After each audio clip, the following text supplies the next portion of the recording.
பாத்திரம் தெரியும், அதில் உள்ள சூட்சமம் தெரியும். ஒரு ஆத்திரம் பிறந்தா அப்ப இவன் யாருன்னு புரியும். அட பட பட பெண்ண நாட்டி கெட்டுமா பொடி பட ஒன்னன் ஒரு கட்டு பாவ திரிப்பச்சா திரிப்பச்சா ஒதுங்கிக்க ஒளிஞ்சிக்க ஓ இடுப்புல போடுல ஒக்காத்தி ஒன்ன நான் முக்காடு போட வைப்பேன். சாந்து போட்டு ஒரு சந்தன போட்டு எடுத்து வச்சுக்க மாமா. பூ முடிச்சு ஒரு சேலைய கட்டு இறுதி வெட்டிய கட்டிக்கலாமா. கம்பெடுத்தா சொல்லி அடிப்பேன், ஜல்லி காளைய போல் துள்ளி குதிப்பேன்.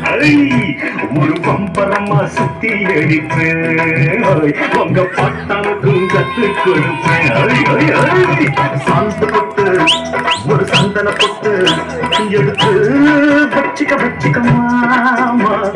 பூ முடிச்சு ஒரு சேலை